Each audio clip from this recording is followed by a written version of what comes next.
बिस्मिल्लाहिर्रहमानिर्रहीम। अस्सलामुअलैकुम वरहमतुल्लाहि वबरकातुहू। आबिद राजा चैनल की तरफ से आज मैं अपने दोस्तों को एक खुशखबरी सुनाता हूं कि शेख माला अली पाकिस्तान तशरीफ़ ला रहे हैं और ये बहुत सी बीमारियों का कुरानी आयात के ज़रिए इलाज करते हैं। अगर आप इनके बारे में जानना चाहते हैं तो इस वीडियो को एंड तक देखिए और इसके साथ डिस्क्रिप्शन में इसकी ولا يزيد الظالمين الا خسارة. هسه بيد الله استاذ كم سنه بيك؟ والله 4 5 هسه بيد الله تعالى اذا تسوي شيء اخرج يا عدو الله. شوف بطن تحرك يا ايها الجن، تحرك يا ايها الجن. الله اكبر.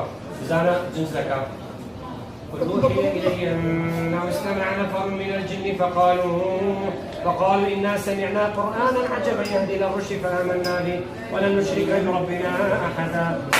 تعالى جد ربنا ما اتخذ صاحبة ولا ولدا. يستشارته هسه يطيب بإذن الله. ها شاهدك على بيسر أعطيناك الناس يعني يا ولد عسى يخرج إن شاء الله. اخرج يا عدو الله.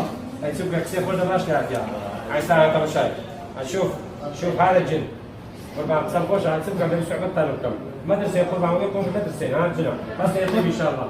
ودي اخرج يا عدو الله. اخرج يا عدو الله. اخرج يا عدو الله. اخرج يا عدو الله. برودري أنت مشاكل وجنك يا مصاصين دفني إن الشيطان يجي من ينبع يجي تحرك يا ولد. استاذ سيد الشاوي بس داري السوره كي يقروا براوستي يا غالي. جماعه خلينا نصلي على النبي. جماعه تصلي على النبي. مشت اللهم صل على النبي. واذا مرضت فهو يشفيني واذا مرضت. الله اكبر جماعه. الله اكبر. والسلام عليكم. ايدي سوي مبروك لك. كم سنه مصاب بهذا المرض؟ وصل 4 سنين 5 سنين. فرحان استاذ. ايدك سوي شيء. واذا مرضت فهو يشفيني. اللهم صل على محمد وعلى ال محمد.